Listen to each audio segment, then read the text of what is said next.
आज का बाइबल वचन भजन संहिता 72 का 18। धन्य है यहोवा परमेश्वर जो इज़राइल का परमेश्वर है, आश्चर्य कर्म केवल वही करता है। ये वचन हमें परमेश्वर की उस महान सामर्थ्य की ओर हमारी दृष्टि उठाने के लिए बुलाता है जो मनुष्य की सामर्थ्य और समझ से कहीं बड़ी है। भजन संहिता 72 राजा सुलेमान के राज्य और उसके द्वारा किए जाने वाले न्याय और धार्मिकता की बात करता है, लेकिन इसके बीच ये वचन स्पष्ट कर देता है कि सच्चे और अद्भुत कार्यों का अंतिम स्रोत कोई मनुष्य नहीं बल्कि स्वयं परमेश्वर है। मनुष्य योजना बना सकता है, प्रयास कर सकता है और अपनी बुद्धि का उपयोग कर सकता है, लेकिन वो केवल परमेश्वर है जो वास्तव में उन परिस्थितियों में भी मार्ग बना सकता है जहां हमें कोई मार्ग दिखाई नहीं देता। इसलिए इस वचन की शुरुआत ही परमेश्वर को धन्य कहने और उसकी महिमा करने से होती है। धन्य है यहोवा परमेश्वर। इसका अर्थ केवल परमेश्वर की प्रशंसा करना नहीं, बल्कि ये स्वीकार करना भी है कि वो हमारे भरोसे के योग्य है। इज़राइल का परमेश्वर हमें याद दिलाता है कि परमेश्वर कोई दूर और अनजान शक्ति नहीं है, बल्कि वो अपने लोगों के साथ संबंध रखने वाला, उनकी पुकार सुनने वाला और अपनी प्रतिज्ञाओं में विश्वास योग्य परमेश्वर है। और जब वचन कहता है कि आश्चर्य कर्म केवल वही करता है, तो ये हमें अपनी सीमाओं से ऊपर उठकर परमेश्वर की सामर्थ्य पर भरोसा करना सिखाता है। आज यदि आपके जीवन में कोई ऐसी परिस्थिति है जिसे आप अपने प्रयासों से बदल नहीं पा रहे हैं, तो ये वचन आपको याद दिलाता है कि आपकी क्षमता की सीमा परमेश्वर की सामर्थ्य की सीमा नहीं है। पूरी बाइबल इसी सत्य की गवाही देती है। निर्गमन 14 में जब इज़राइल के सामने समुद्र और पीछे शत्रु था, तब परमेश्वर ने उनके लिए ऐसा मार्ग बनाया जिसकी उन्होंने कल्पना भी नहीं की थी। यिर्मयाह 32:17 कहता है कि परमेश्वर ने आकाश और पृथ्वी को अपनी बड़ी सामर्थ्य से बनाया और उसके लिए कोई भी काम कठिन नहीं है।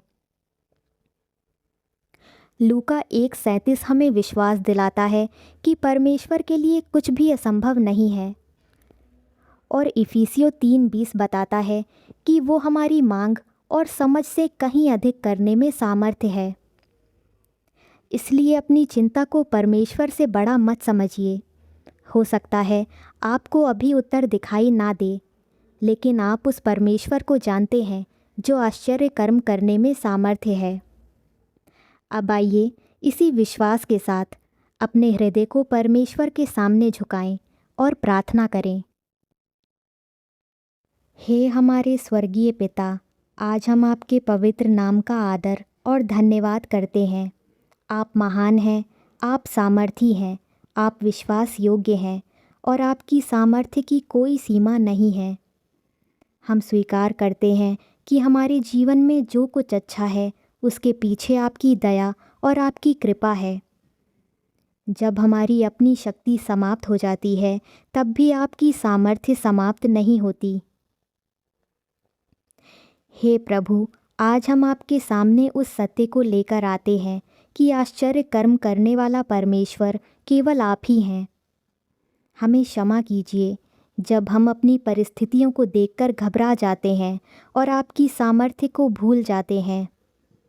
जब हमारी आंखें समस्या पर टिक जाती हैं, तब हमारी दृष्टि को फिर से अपनी ओर मोड़ दीजिए। हमारे हृदय में ऐसा विश्वास पैदा कीजिए जो परिस्थितियों के बदलने से नहीं, बल्कि आपके स्वभाव और आपकी विश्वास योग्यता से मजबूत होता है। पिता, यदि आज कोई व्यक्ति ऐसी परेशानी में है जिसका समाधान उसे दिखाई नहीं दे रहा, तो उसे अपनी उपस्थिति का अनुभव कराइए।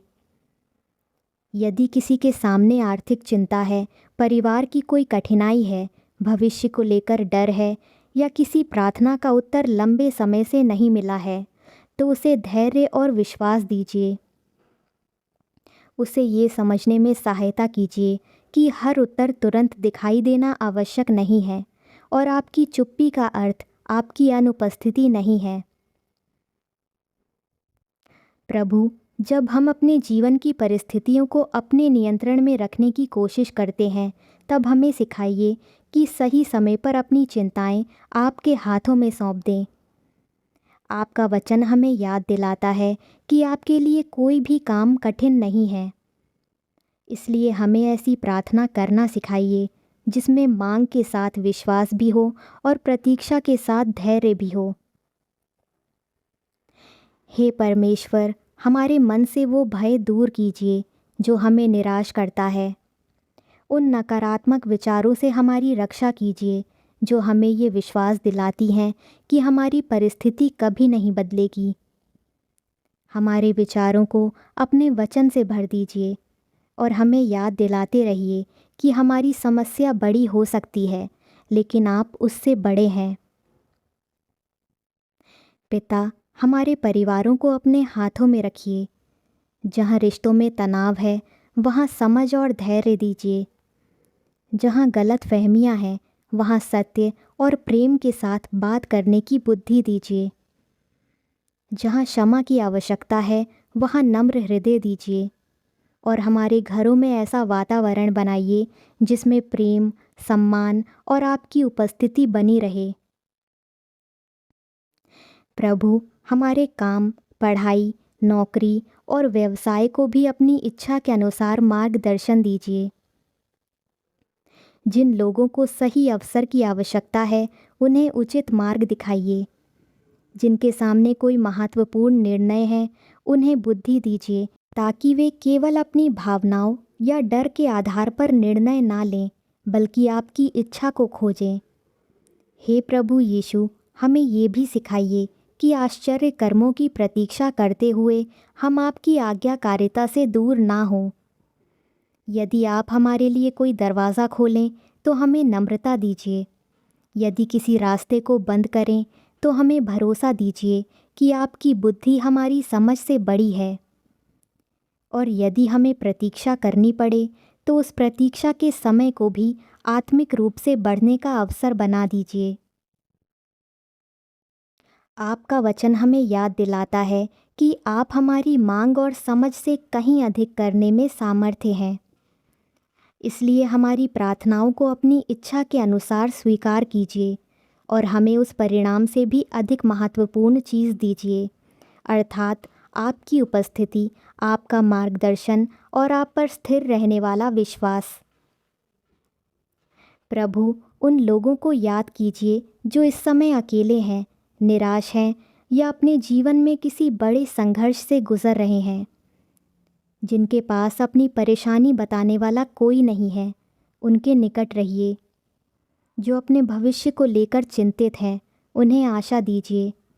जो अपने विश्वास में कमज़ोर महसूस कर रहे हैं, उन्हें अपने वचन के द्वारा फिर से मजबूत कीजिए। पिता, हमें अपने वचन में बढ़ाइए।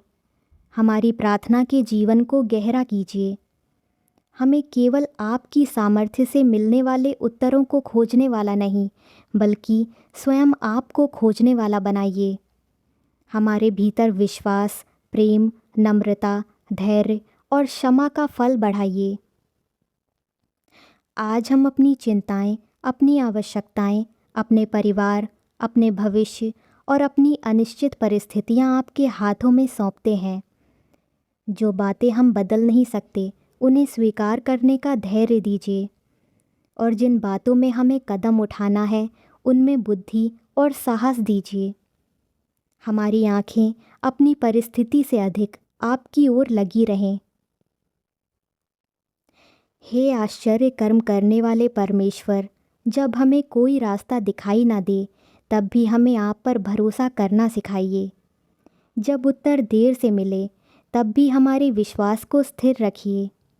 और जब आप हमारे जीवन में कार्य करें, तब हमें अपनी महिमा अपने लिए नहीं, बल्कि आपके नाम के लिए करने वाला हृदय दीजिए। हम आपके हाथों में अपना आज और अपना आने वाला कल सौंपते हैं। हमारे कदमों की अगुवाई कीजिए।